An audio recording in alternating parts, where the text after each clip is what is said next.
नमस्कार दोस्तों, आप देख रहे हैं पोल टॉक। मेरा नाम संतोष पांडे है।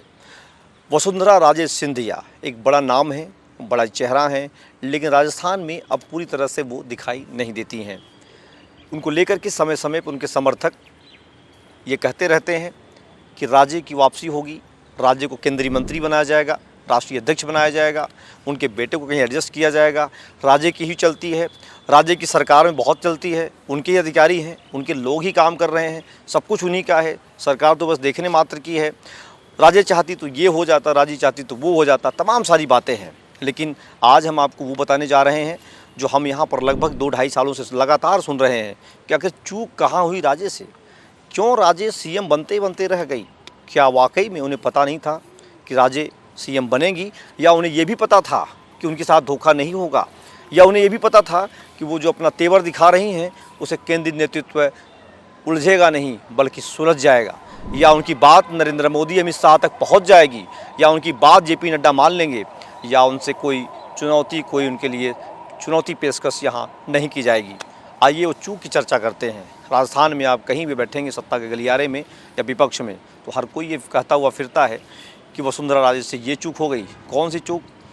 कि उन्होंने तेवर दिखाया, उन्होंने तनाव पैदा किया और उन्होंने दिल्ली में लोगों को ये बताने की कोशिश की कि उनके पास विधायक हैं। लोग कह रहे हैं कि ये उनके लिए बड़ी चूक हो गई। कुछ लोग ये भी कहते हैं कि राज्य मैनेज नहीं कर पाई, कुछ लोग ये भी कहते हैं कि राज्य की जो बगावत थी वो दिल्ली तक पहुंची, कुछ लोग ये भी कहते हैं राज्य को जो समर्थक थे वो उनसे दूरी बना चुके थे। उसमें एक ऐसा मंत्री है, मैं नाम अभी नहीं ले पा रहा हूँ, जिसने राज्य के 13 नंबर हाउस से, 13 नंबर जो उनका हाउस है तो सिविल लाइन्स में, वहाँ से उसने वो फ़ोटो केंद्रीय नेतृत्व को भेजा कि यहाँ पर इतने विधायक बैठे हैं, इतने विधायकों का सिग्नेचर हो चुका है। बाद में उस विधायक को मंत्री बनाया जाता है। उसने अपने कोई पुराने बदले लिए, राजनीतिक बदले लिए हैं। तमाम इस तरह की बातें आपको मिलेंगी। कुछ कहते हैं कि राज्य का ये चाल है, कुछ कहते हैं राज्य की दांव है। जिस दिन राजनाथ सिंह विधायक दल की बैठक करने यहाँ पर जयपुर आए, भाजपा कार्यालय में पूरी गहमा-गहमी थी। ये कहा जा रहा था कि वसुंधरा राजे सीएम बनेंगी, उनके समर्थक पूरी तरह से उत्साह से लबरेज थे, तमाम बातें हो रही थी।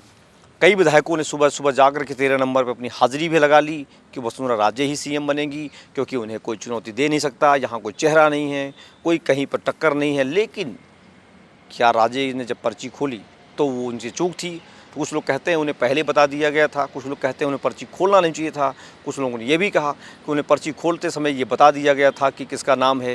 कुछ लोग ये भी कहते हैं राजनाथ सिंह जब वहाँ होटल में आए, जब राजे से मुलाकात किए, तो वहाँ पर भी उन्हें बता दिया गया था कि हमारी कुछ भी नहीं चलती, आपकी भी नहीं चलेगी, जो आदेश आया है उसे आपको मानना पड़ेगा। लेकिन एक बात ये भी आती है कि राजे को इस बात का बड़ा सदमा लगा कि उनके जो समर्थक विधायक थे उन्होंने भी वहाँ पर विरोध नहीं किया।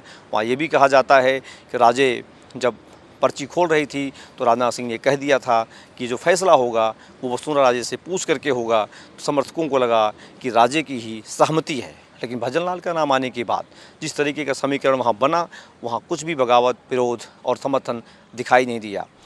वसुंधरा राजे पिछले 1 साल से राजस्थान की राजनीति में सक्रिय नहीं हैं। जब लोकसभा का चुनाव आता है तो अपने बेटे झालावाड़ 12 लोकसभा सीट पर डट जाती हैं।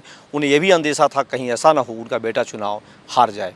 जिस तरीके के हालात राजस्थान में थे, उनके न दौड़ने से, न चलने से, न जाने से राजस्थान में बीजेपी ने पूरी जीत की हैट्रिक नहीं लगा पाई और यहाँ पर बीजेपी को 11 सीटों का नुकसान हुआ।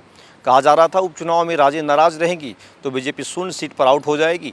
लेकिन बीजेपी के रणनीति ने कार जो थे उन्होंने ऐसी रणनीति बनाई कि बीजेपी 7 में से लगभग 5 सीटें जीत करके आई और 2 सीटों पर सीधी टक्कर रही। राजे को ये पता चल गया है कि अब उनकी इतनी पकड़ नहीं है राजस्थान में कि वो खास करके बीजेपी को नुकसान पहुंचा पाए, क्योंकि सरकार ने रणनीति बनाई राज्य का चुनाव में नहीं जाएंगी तो क्या होगा। क्योंकि ये बात यहाँ पर शुरू हो गई थी। लोकसभा चुनाव में राज्य के न जाने से बीजेपी को बड़ा नुकसान हुआ। उनके समर्थकों ने ये पूरा मैसेज पहुँचाना शुरू कर दिया था। वैसे में राज्य के लोग भी चाहते थे कि राज्य को बुलाया जाए, लेकिन इसी बीच में मुख्यमंत्री भजनलाल शर्मा की मुलाकात भी होती है। उसकी न तो तस्वीर और न ही वीडियो सामने आती है। किस लहजे में होती है, किस एक्शन में होती है और किस लिए होती है, इसकी भी तमाम चर्चाएं चली। लेकिन जब मेरी वहाँ बात हुई, लोगों का कहना था औपचारिक मुलाकात थी। मैडम सम्माननीय है, मैडम बड़ी हैं और बुजुर्ग नेता हैं। अब जब राष्ट्रीय पार्टी में उनको राष्ट्रीय उपाध्यक्ष बनाया गया है तो हमारी राष्ट्रीय उपाध्यक्ष हैं। अब कहा जा रहा है कि पार्टी ने राज्य को लेकर के उस गंभीरता को ख़त्म कर दिया है जो उसको हमेशा लेके कहा जाता था कि बिना राज्य के काम नहीं चलेगा। पिछले दिनों जब वसुंधरा राजे भाजपा कार्यालय आती हैं तो सीएम से उनकी मुलाकात नहीं हो पाती है। वो खुद बाइट देते जाती हैं कि हमें इतने समय बुलाया गया था और इतने समय कोई नहीं आया तो मैं जा रही हूँ। आखिर वाकई में शिवराज सिंह, रमन सिंह, इन लोगों ने जिस तरीके से राजनाथ सिंह ने अपना एडजस्टमेंट कर लिया केंद्र में, रमन सिंह वहाँ पर विधानसभा अध्यक्ष बन जाते हैं और शिवराज सिंह जी केंद्र में चले जाते हैं, क्या राज्य को भी कुछ मिलेगा?